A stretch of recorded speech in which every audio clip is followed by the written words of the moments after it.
Bienvenidos a la asignatura Técnicas de Estudio, Gramática y Oratoria. Ricarda Tolapaki con ustedes. Después de fundamentar el aprendizaje, los factores que inciden en el estudio, en esta clase nos referimos a las técnicas sintetizadoras para estudiar, aquellas herramientas que van a permitir que después de recibir la información se convierta en conocimiento a largo plazo. Iniciamos con la red conceptual. La red conceptual es una técnica sintetizadora que permite organizar elementos y sintetizar los conceptos específicos. Es una relación de conceptos y datos esenciales en rectángulo. Los elementos gráficos que se utilizan son los rectángulos y flechas. Los elementos verbales constituyen los conceptos clave, conceptos generales, conceptos específicos. La organización de la red conceptual es de acuerdo a la relación de conceptos en forma jerárquica, ordenada y coherente, con una lógica de lo general a lo particular en forma vertical. Por ejemplo, el tema que hemos abarcado en la clase 1, el aprendizaje. El aprendizaje es un proceso o sucesión de etapas en la que cada etapa implica lo anterior y prepara la siguiente. Es vital cuando el aprendizaje es en la vida, desde la vida y para la vida. Es formación de esquemas y estructuras mentales que incide en actitudes y conductas de las personas. Todo esto determina nuestra propia forma de ser, nuestro propio mundo de debilidades y fortalezas, nuestra carta de presentación frente a los demás, asimismo siendo el aprendizaje parte natural del ser humano, al igual que la educación. Para ser real y auténtico se sustenta en 4 fundamentos, los cuales son: aprender a aprender, aprender a pensar, aprender a crear, aprender a comunicar. Lo que habíamos indicado de aprender a aprender es que esto significa que los estudiantes desarrollen capacidades intelectivas mediante procesos de reflexión, de creatividad y de análisis de las situaciones de aprendizaje. Aprender a pensar permite a la persona autonomía propia, libertad de decisión, capacidad crítica y reflexiva. Aprender a crear significa desarrollar una nueva expectativa de vida personal y a partir de ella, desde los valores del crecimiento humano, incidir en las actividades de la sociedad. Aprender a comunicar significa expresar lo que en primera persona se ha pensado y a partir de ella desarrollar procesos de intersubjetividad dialógica entre unos y otros.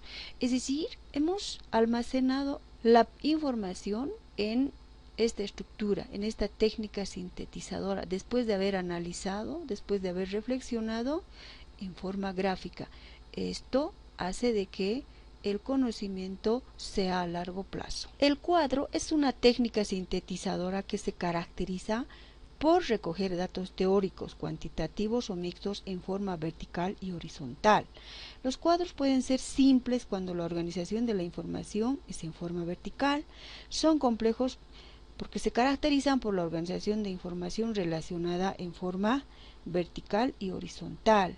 Por ejemplo, se pueden utilizar el cuadro para hacer diferencias. Ejemplo, aquí tenemos las diferencias del verbo to be y pasado simple, en el modo afirmativo y en el modo negativo. En el modo negativo utilizamos con contracción.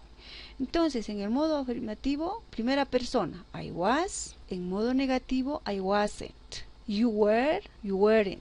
Y así sucesivamente. Estamos haciendo una comparación y la información se ha almacenado en el cuadro.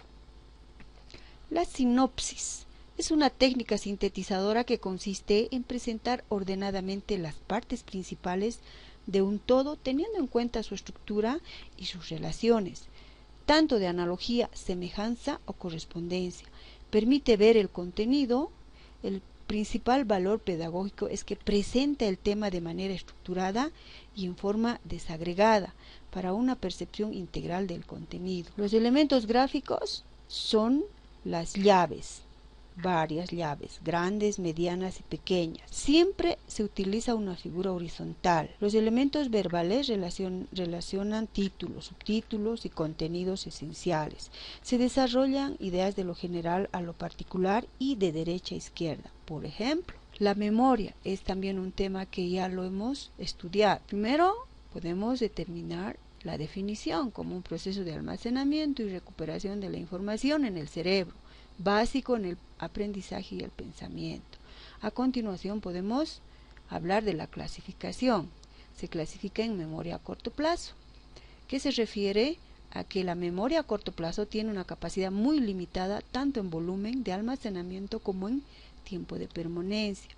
La memoria a largo plazo es una memoria con capacidad ilimitada de larga duración. El esquema. El esquema es la síntesis ordenada y lógica de las ideas de un tema o unidad temática, presentada de un modo visual, conciso e intuitivo, que permite la comprensión rápida de la estructura global y sectorial de dicho tema. Es la expresión gráfica de subrayado tanto lineal como estructura de un modo lógico. Se consideran esquemas en los cuales se utilizan llaves, flechas.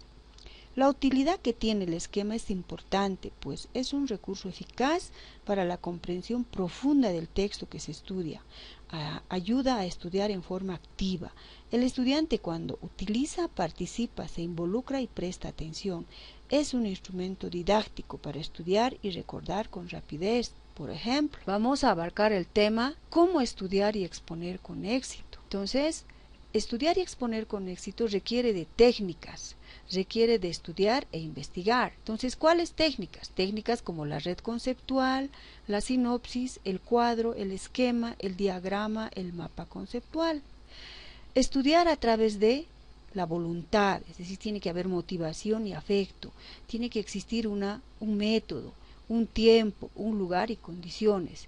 Investigar a través de determinar el problema de investigación, plantearse objetivos, hipótesis, obtener información con metodología apropiada, realizar las gráficas, analizar y obtener conclusiones para posteriormente publicarlos y llevarlos a la práctica. Diagramas. El diagrama pedagógico considera elementos gráficos, ¿no?, como rectángulos, flechas cortas, flechas que van del final hasta el principio, elementos verbales, relación lógica de conceptos dentro de un proceso, ¿no? El concepto clave aquí es proceso. Conceptos relacionados al concepto clave son entrada y salida.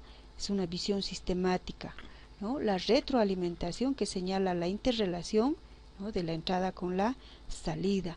Existen varios tipos de diagramas, como por ejemplo los diagramas de Venn, que se utilizan en álgebra, en conjuntos. Diagramas de Gantt para hacer cronogramas de avance. Diagramas de flujo también, donde se almacena información sintetizada.